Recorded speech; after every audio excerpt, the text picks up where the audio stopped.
there, guys. We are probably, 11, 12 days into No Shave November. But I shaved. we're here with, last week we were here with Coach Kelly Brisky, and she was the women's head coach. Now, this week, we have Mike Leeder, the men's head basketball coach. Good to see you again, Coach. Jeffrey, good to be back.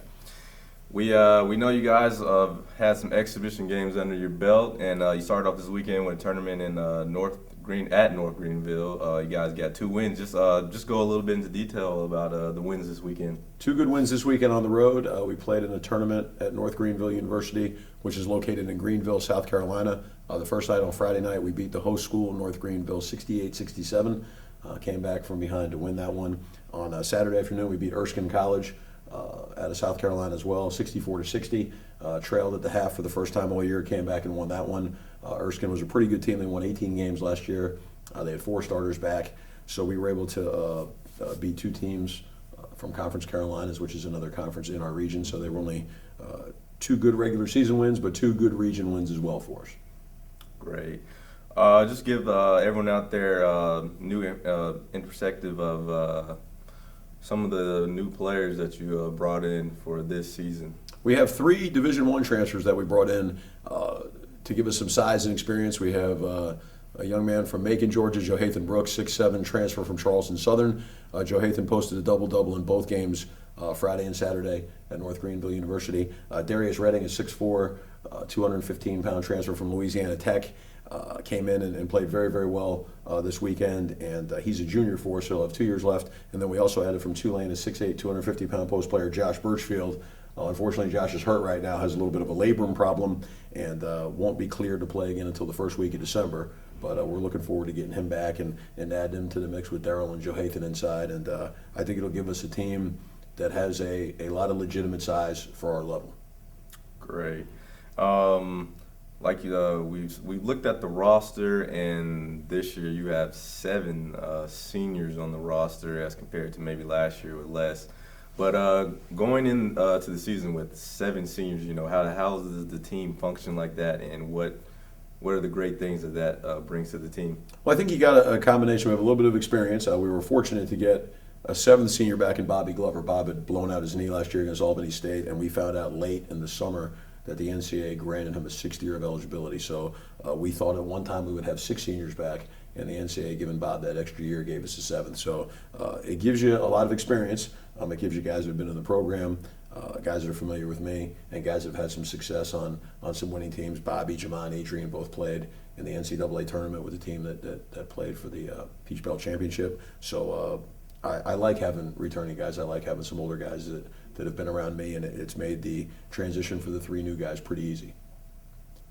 So this year, how do you get your guys to compete at a high level every game? Well, I think that the greatest motivator of all is playing time. And when you have 7 seniors and a couple of the guys we added with the talent that we have, that if you're not playing as hard as you can, or you're not playing very, very well, there's another capable player right there that we wouldn't have a large drop-off in talent. I think that the greatest motivator of all is playing time. So we've got that opportunity right now, and guys have done a good job sharing the ball, sharing the playing time in the first 2 games, and if that stuff continues, then I think we have a chance to be pretty good.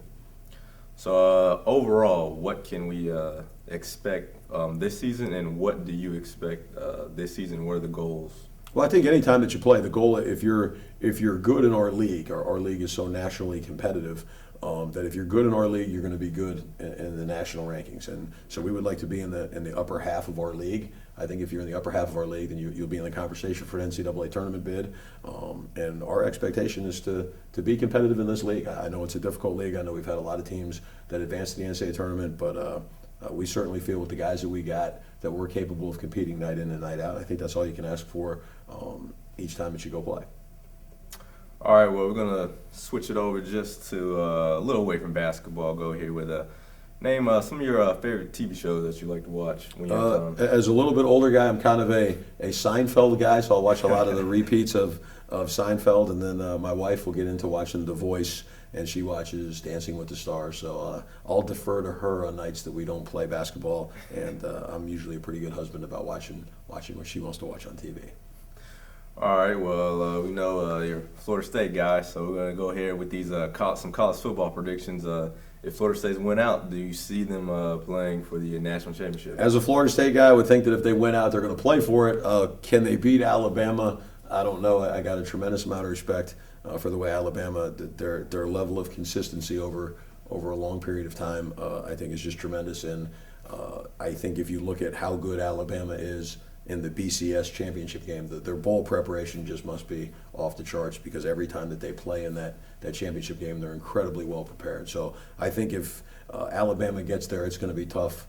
Whoever they're playing, it's going to be tough on whether it's Ohio State or Florida State. I think it's going to be a tough challenge to duplicate Alabama's preparation, let alone their talent and their coaching. And I just think they're overall they're probably the best prepared team I've seen. Well, only time will tell. We'll be seeing if maybe Alabama Florida State showdown should be a good one. Who knows? And also they're in action tonight against Fort Valley. That is an away game, but don't worry, they'll be here in the Dome November 14th against University of West Florida right here at 7:30. That is Thursday. So make sure you guys come out and watch them in action. Also, need any more sports information, just go to www.gswcanes.com. One more time, www.gswcanes.com. I'm Jeffrey Malloy.